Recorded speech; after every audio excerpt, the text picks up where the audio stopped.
Hello everyone, welcome to Quantifiers. So students, today I've taken a very good question on geometry. This question came as a doubt in our WhatsApp group, so I thought of making a video on it. Uh, you learn a lot of concepts from this. So please do pause the video and give this question a try. Other than this, students, if you want to receive important notifications on your WhatsApp related to different colleges and different exams, then please fill the form given below in the description. Okay, now let us come to the question. आप सब लोग try कर सकते हो इसको video pause करके. Okay students, so let us discuss it now.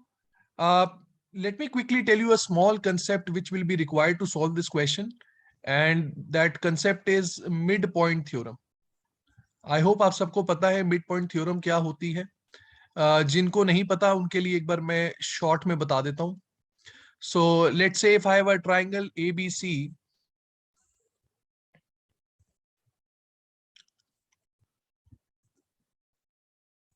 और मैंने AB का मिड पॉइंट ले लिया D, AC का मिड पॉइंट ले लिया E, तो DE जो लेंथ होगी that will definitely be parallel to BC. ठीक है, आई होप ये बात सबको क्लियर है. मैं एक बार रिपीट कर देता हूं. अगर आप किसी भी दो साइड के मिड पॉइंट को ज्वाइन करोगे तो वो जो लाइन होगी it will be parallel to the third side. तो यहां मैंने AB का मिड पॉइंट D ले लिया, AC का मिड पॉइंट E ले लिया और उनको ज्वाइन कर दिया. So this line DE will be parallel to BC. And another thing to note down here is कि ये जो DE की लेंथ है ये बेस के हाफ होगी, ये BC के हाफ होगी. Very very important. Students will be using this theorem and you can see it can be solved very quickly now. Now let us come to the question. It is given that in a triangle ABC, AD is the altitude, so this is 90 degree. Further it is given P जो है वो mid point है BD का.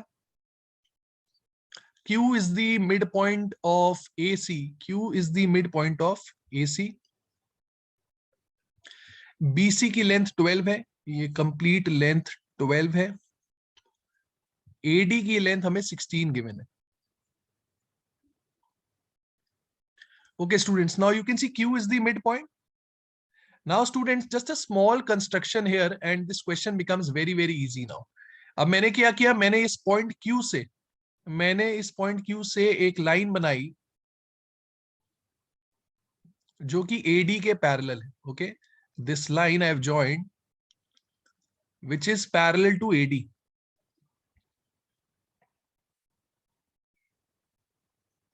इस point को हम E मान लेते हैं. Now students, just now I told you the theorem. Same theorem we are applying here. Just focus on this triangle ACD. Okay, focus on the triangle ACD. तो Q हमारा mid point था AC का. यहां से मैंने एक line बनाई जो कि AD के पैरेलल है.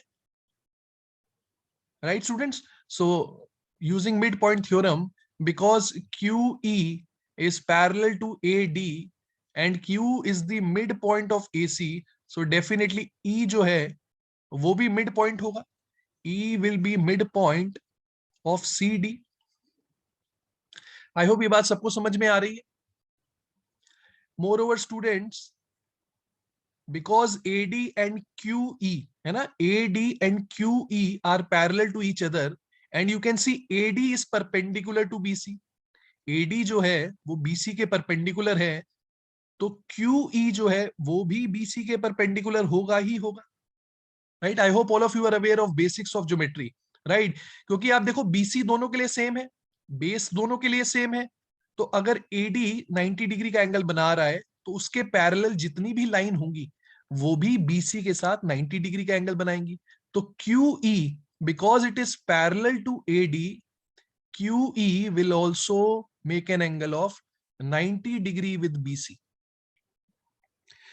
Now students, we can definitely say कि QE जो है वो AD का हाफ होगा. QE will be half of AD. Just now I told this theorem. तो QE की लेंथ कितनी हो जाएगी? QE की लेंथ हो जाएगी 8. Half of 16, that is 8.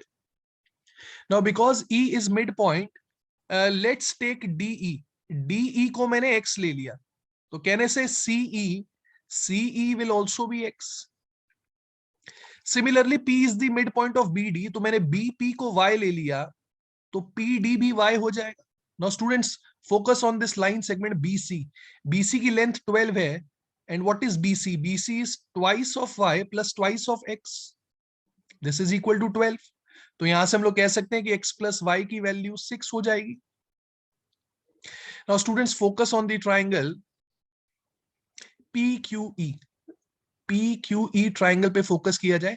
Let me highlight it. हम इस ट्राइंगल पे फोकस कर रहे हैं अब,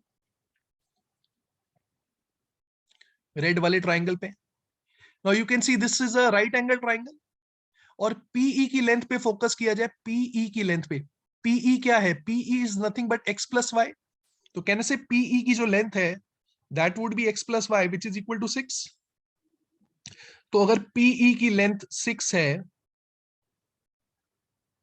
और हमें पता है QE की लेंथ 8 है, now we can just apply Pythagoras theorem, we'll get the answer because it is a right angle triangle. So students, using Pythagoras theorem we can say PQ ka square will be equal to 6 ka square plus 8 ka square. So from here we'll get PQ is equal to 36 plus 64, that is 100. PQ square is 100. तो PQ की value कितनी आ जाएगी? 10 आ जाएगी. See, not necessary you have to apply Pythagoras theorem. You could have used triplet also. I hope सबको triplet पता है ना? अगर एक साइड 3 है, एक साइड 4 है, तो hypotenuse 5 हो जाता है. Now here the sides were double of 3 and 4. Sides were 6 and 8. So hypotenuse will be double of 5. So that would be 10. Okay, students. So I hope this is clear to everyone. If you still have any doubts, you can comment on the YouTube, or you can post it on the WhatsApp group as well. I hope this is clear to everyone. Thank you, everyone.